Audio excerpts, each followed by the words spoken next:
Bonjour et bienvenue dans les Quêtes Occitanes. Prépare-toi à vivre une aventure extraordinaire. Comme tu le sais, nous sommes au collège Les Marches de l'Occitanie.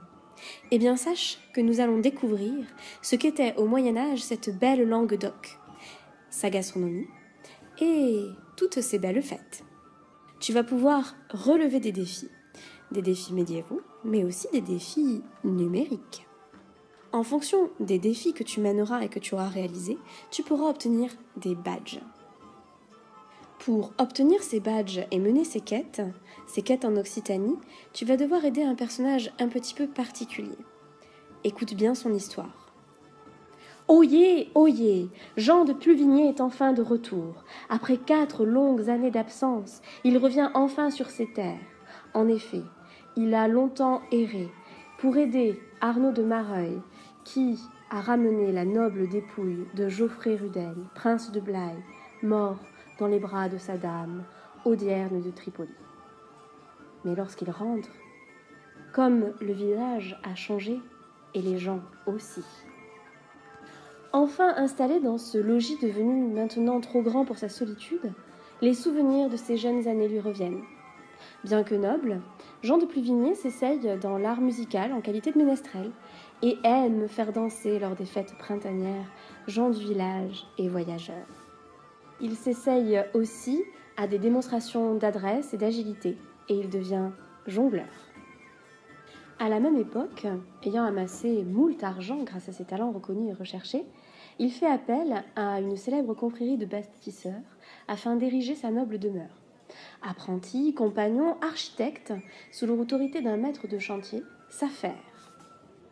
Il se trouve qu'un jour, au hasard d'une promenade sans but et sans fin, son chemin croise celui d'une noble dame par lui inconnue, qui chevauchait avec prestance une riche acquenée.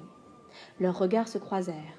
Les doux flambeaux sombres et profonds de la dame firent naître en son cœur une divine émotion, où se mêlaient amour idéalisé, dévotion, respect, poésie et douleur.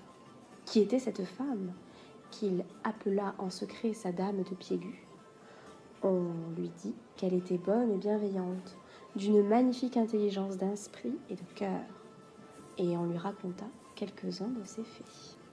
Dès lors, Jean de Pluvigné alla chercher les conseils de son ami Arnaud de Mareuil, et il ne cessa de composer pour la belle dame de Piégut poésie et chants. Il eut l'imprudence de confier son secret à une personne qu'il croyait amie, laquelle s'empressa de rapporter à la dame de Piégut le fait. Surprise, mais nullement courroucée, elle se dit très sensible à l'art des poètes de la terre occitane, mais prévint Jean de Pluvigné, par de subtils propos, qu'elle ne répondrait favorablement qu'au fin amour du plus talentueux des troubadours. Ainsi, Jean de Pluvigné décida de lui écrire une reverdie. Il aura bien des défis pour conquérir sa dame, et il devra trouver de l'aide auprès de vous pour réussir la performance de conquérir le cœur de la dame de Piégut.